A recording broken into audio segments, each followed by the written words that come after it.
Hello, and welcome back. Today, I'd like to share another Colt single-action Army revolver from my collection, an 1883 U.S. Cavalry Revolver, serial number 96041. What makes this particular Colt especially interesting is not only its unusually original condition, but its documented journey from the U.S. government to the West Virginia Militia, back to Colt in 1887, and then into the commercial firearms market in San Francisco. This is what collectors commonly call a Colt buyback cavalry revolver. Noted Colt firearms authority John Kopech examined this revolver on June 25, 2019. Mr. Kopech certified the revolver as legitimate and issued his silver seal letter of authenticity. In his opinion, it was an extra nice example of a Colt SAA revolver worthy of any collection. That is meaningful recognition for any 19th century Colt single-action army, but especially for a military revolver that has survived in such an honest and substantially original state. Colt manufactured this revolver at its Hartford, Connecticut factory in 1883 under a federal government contract. Like other U.S. cavalry Colts, it underwent inspection by the U.S. Ordnance Department. The principal inspector associated with this revolver was Captain John E. Greer, with David F. Clark serving as sub-inspector. Their responsibility was to examine the components and workmanship closely to ensure that every revolver met the government's production and functional standards. On this revolver, the initials DFC for David F. Clark can be found on the frame, barrel, and cylinder. These small inspector's marks are important surviving evidence of its original military acceptance.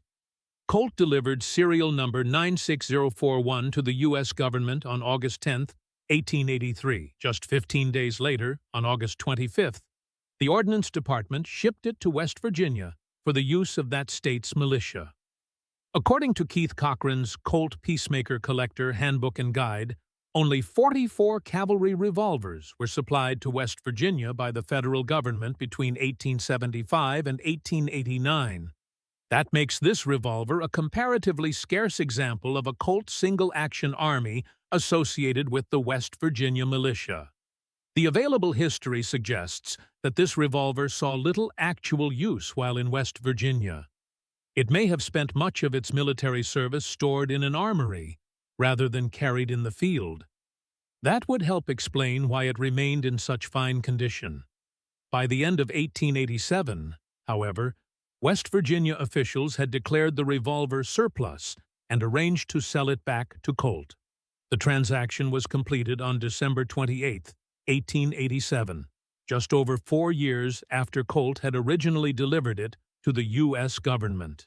The phrase buyback refers to government-issue arms that were acquired by Colt or private firearm dealers and then resold commercially. This practice was controversial.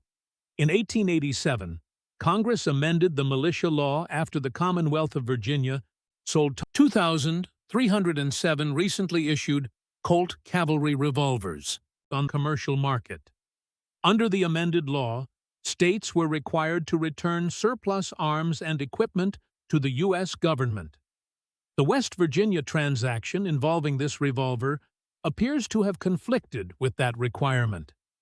There is another reason the federal government may have wanted these arms returned.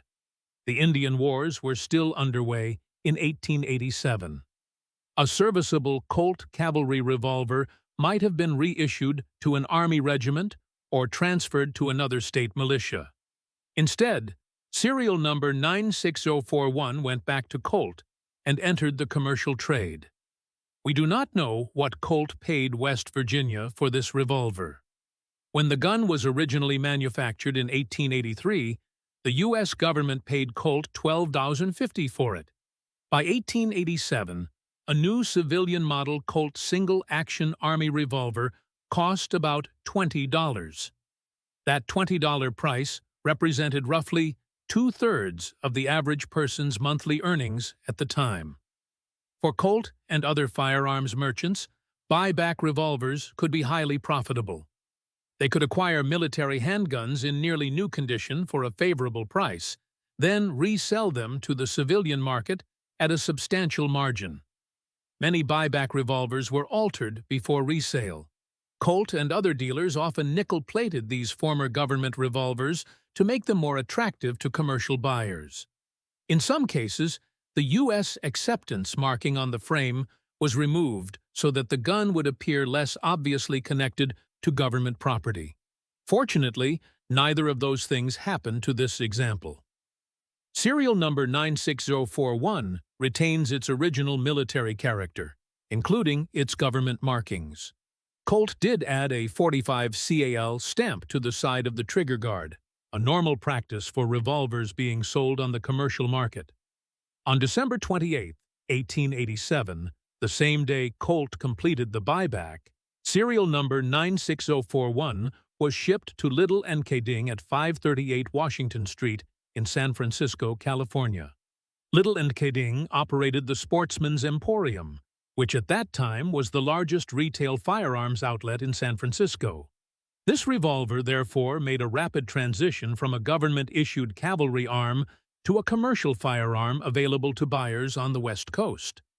Unfortunately, the sales records for Little & Kading no longer exist, so we do not know who first purchased this revolver after it reached San Francisco. Over the past nearly 140 years, it likely passed through many owners.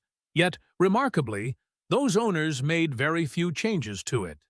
At some point, someone added a small brass insert to the top of the front sight and widened the rear sight. These appear to be practical period modifications, possibly intended to improve the sight picture. Aside from those alterations, Colt Cavalry Revolver serial number 96041 remains in its original configuration. This 1883 Colt single-action Army is more than an antique revolver.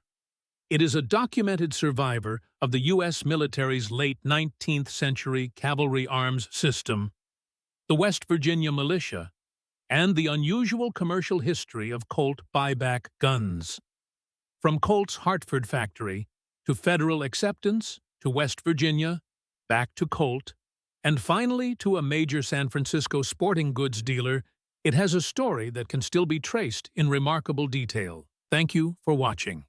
If you enjoyed this look at Colt Cavalry Revolver serial number 96041, please consider subscribing, leaving a comment, and sharing the video with fellow collectors and students of American firearms history. And, as always, thank you for helping preserve and appreciate these tangible pieces of our past.